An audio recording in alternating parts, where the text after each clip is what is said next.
Alright folks, welcome to another beer review with added tick creases. Today, it's the first of the outdoor reviews for the year, even though it's fucking freezing today. And we're going over to Azvex, and we're having a look at Strategic Reserve number 4, which is an Imperial Stout, clocking in at 11% ABV. Brewed with maple and pecan. So I'd imagine with my intelligence that this is the 4th iteration of this beer. And yeah, really nice looking artwork with some pancakes, with some candles. I'm assuming it's something to do with like a birthday celebration. I'm not too sure, but yeah, so I was there recently with my good friend Mersey Beers and my also other good friend, even though he's an absolute cunt, Blue Nose Beer Reviews. They'd been at an event and I met up with them, and yeah, we went to a few places. Went to Ship and Mitre, classic. Dead Crafty for the silly American stuff, classic. And then we ventured over to Azvex to finish off the night. Picked up a few cans while I was there. Had amazing pizza. Can't remember what the vendor was called, but they were there last time I was there, and the pizza was good then. But I had the four meat, the Quattro Marne. And yeah, a good time was had, although all of the cans were consumed and not one beer review was made up until this point. So I'm quite partial to a big stout from Azvex, one of the many feathers in their collective caps. And yeah, you don't really need to say much else, do you, really, about a brewery like Azvex? Pretty much any style that they try and brew, they do it very, very well. But I would say Imperial Stouts, they still, for me, have brewed the best Imperial Stout over the last 3 or 4 years with Cacao Demon. Loved that beer, loved it so much. And yeah, already off to a great start. Brand appropriate glassware. That looked like there was shit on my fingernail, which I can assure you there is not. Beautiful jet black beer, 1 finger's worth of a nice sort of like dark coffee creamy looking head. Hair in my mouth, get your hair cut, Pete. But yeah, that just looks, it's in fact, it's quite a dark head, really. Looking very, very nice. It's retaining its sort of composure. I know that's not the right word, but my mind goes blank whenever I start filming beer reviews. Fundamentally though, it looks very, very good. So let's see what we get on the nose. At a really awkward angle, so I'm hunched over. But then again, I don't think there's an angle that will ever show me in a positive light. Eternally hideous, both in terms of my aesthetics and also my lack thereof personality, or lack thereof, if you wanted to actually be quite clever. I'm not looking for sympathy, just abuse me in the comments. I really don't care. If you can't laugh at yourself, you're just going to go down a pit of abyss, aren't you, really? But no, looking fantastic, as you would expect. Beautiful teku glass as well. Should have worn my sort of metal inspired Azvex long tee, which really doesn't suit me at all, but it is what it is. Brewery merch is brewery merch at the end of the day. Should we give it a sniff? Oh man, that smells good.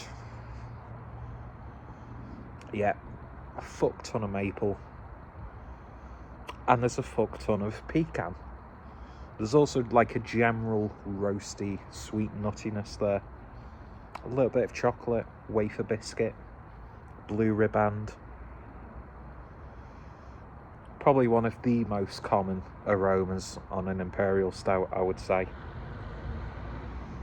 But yeah, the maple is just absolutely singing in this. I'm not sure how they've incorporated it into the beer. I'd like to think that they've invested in a really good quality maple syrup, which wouldn't surprise me.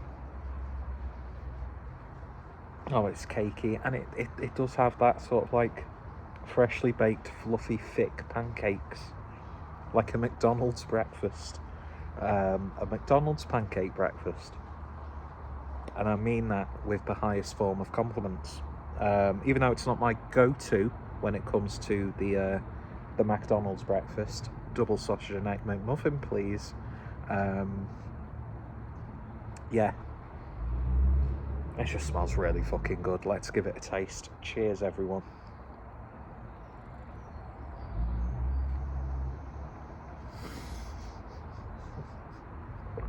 Holy fuck, that's good. Oh, wow. Wow, wow, wow.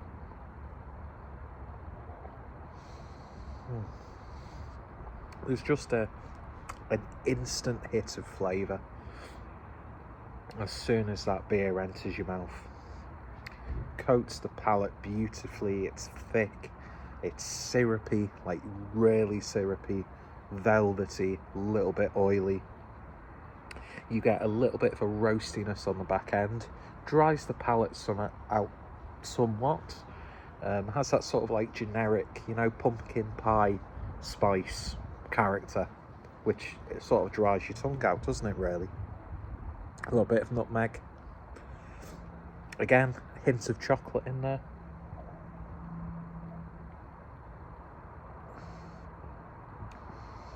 Just the right amount of sweetness. A little bit cakey. There's a slight earthiness there as well, which just brings it down.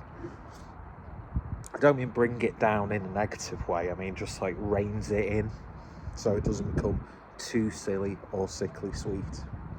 I'm fucking freezing my double D tits off being out here. Jesus Christ.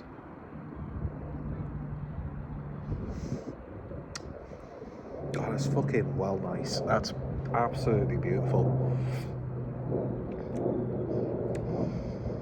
Not quite Cacao Demon, but then again, that was a few years ago now, so it could well be tasting much better than that. I don't know. All I can tell you is nigh on perfect. Silly, but not too silly. Dessert stout. And if they are celebrating some sort of like anniversary or birthday, then very, very fitting. And we all know that Jack, throughout his brewing career, can brew a very good stout, and this is a very good stout indeed. It's just that satisfying cakey like sweetness that is just so indulgent. ABV slightly creeps up on you on the back end, but as you're drinking it, it's like just like a silly milkshakey, just I don't know what words I would use. But I tell you what, folks, that's an absolute fucking joy if you love stuff like this, and just cements to me how good of a brewery Azvex are. And if you're ever in Liverpool or close to Liverpool, it's worth. You've already been there, probably. It's definitely worth. He's complaining about how cold it is and he's rolling his sleeves up. Madman. I did buy a gilet recently, so Hugh will be very happy. And I can fully embrace my business cash TED Talk attire.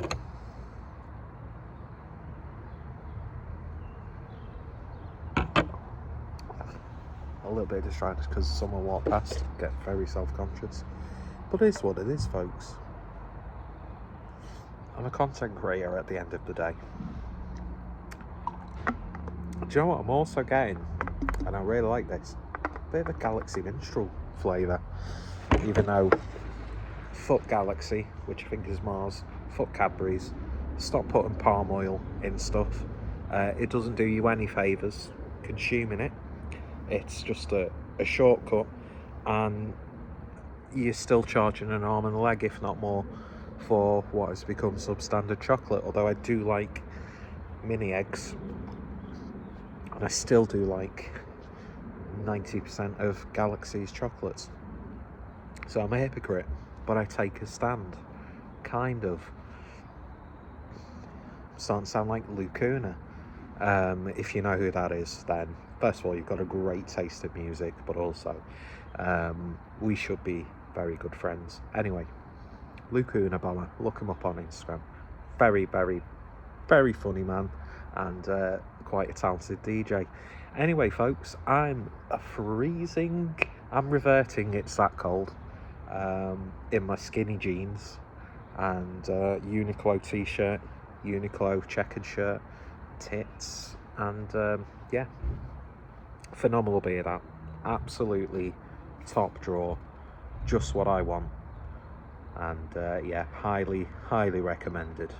So if you tried it, let me know your thoughts, opinions down below. Go check out Azvex, got quite a few reviews on the channel, and yeah, cheers for watching, and hopefully next time I do a video outside, I won't look like, well, let's be honest, I'm starting to look a bit like what's his face? He was in Star Wars, the dwarf. Oh, what's he called? Yeah, it is what it is. You know what I'm talking about. And I sort of like, although I don't have, mind you, my voice is probably a lot more grating than his is, but it is what it is. Getting politically incorrect, and I'm starting to insult dwarfs. So, thank you for watching. You take care, stay safe, and I shall see you all later. What's his name? He did the programme with Carl Pilkington. Shut up.